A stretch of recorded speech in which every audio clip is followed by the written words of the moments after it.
Shalom. First and foremost, I want to give all praises, honor, and glory to Yahweh, Bahasham Yahweh Shai, Bahasham Recha Kodash. Double honors to the elders and the apostles of Great Millstone, and peace and blessings to the elect. And today we're going to go into the book of 2 Samuel, the 8th chapter. And as we went through in the 7th chapter with David's desire to build an house to the Lord, in which the Lord replies that he would establish the house of David and his throne, and it would be David's son instead that would build that house onto David. Onto the Lord. Salakia. So 2 Samuel 8 and 1. And after this it came to pass that David smote the Philistines and subdued them. And David took Methagama out of the hand of the Philistines. And he smote Moab and measured them with a line, casting them down to the ground. Even with 2 lines measured he to put to death, and with 1 full line to keep alive. So the Moabites became David's servants and brought gifts. And it's a bit clearer, and that's why I go back to some of the modern translations to make the Old English a bit more plain. David also conquered the land of Moab, NLT. He made the people lie down on the ground in a row. He measured them off in groups with a length of rope. He measured off 2 groups to be executed for every 1 group to be spared. So by dwindling down their numbers and basically dominating them, they now became subject, right, to him without question. The Moabites who were spared became David's subjects and paid him tribute money. And so the Moabites became David's servants and brought gifts. And David smote also Hadadezer, the son of Rehob, king of Zobah, and he went, as he went to recover his border at the river Euphrates. And I believe these were Syrians. So as Hadadezer went, as it says, to basically recover his border, right? Because the Syrians were up north, and on the east of them was the Euphrates. He basically got smitten. And David took from him 1,000 chariots and 700 horsemen and 20,000 footmen. And David hewed all the chariot horses, but reserved of them for 100 chariots. So he basically crippled a good amount of their horses, but he reserved a few that would be enough for 100 chariots. And when the Syrians of Damascus came to secure Hadadezer, basically to support him, king of Zobah, David slew of the Syrians 22,000 men. So when they came to his aid, they ended up getting to work too.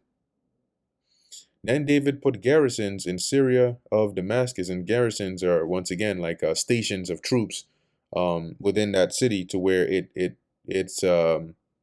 keeps your control over that city.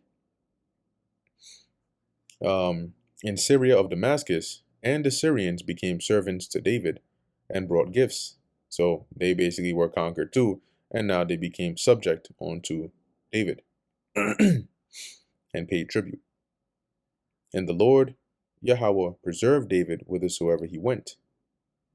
And David took the shields and David took the shields of gold that were on the servants of Hadadezer and brought them to Jerusalem. And from Betna and from Berothai, cities of Hadadezer, King David took exceeding much brass. When Toi, king of Hamath, heard that David had smitten all the hosts of Hadadezer, then Toi sent Joram, his son, unto King David to salute him and to bless him. So this Toi would have been, as it's going to tell us, was against Hadad, and that's why he was glad to hear that, and so he sent his son, and basically, as it says here, to bless him, because he had fought against Hadadezer and smitten him. For Hadadezer had wars with Toi, and Joram brought with him vessels of silver and vessels of gold and vessels of brass. which also King David did dedicate unto the Lord Yahweh with the silver and gold that he had dedicated of all nations which he subdued, of Syria and of Moab, and of the children of Ammon, and of the Philistines, and of Amalek, and of the spoil of Hadadezer, the son of Rehob, king of Zobah.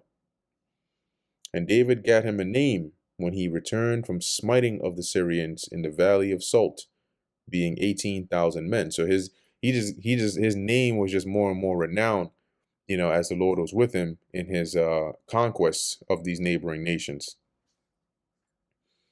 And he put garrisons in Edom, throughout all Edom, put he garrisons, and all they of Edom became David's servants. And the Lord Yahweh preserved David whithersoever he went. And David reigned over all Israel, and David executed judgment and justice unto all his people. So he ruled right. And Joab the son of Zeruiah was over the host, so he was the captain of the army. And Jehoshaphat the son of Ahilud was recorder. So, like, the reason we have these accounts here is because you had recorders, that would record the events. And Zadok the son of Ahitub and Ahimelech the son of Abiathar were the priests.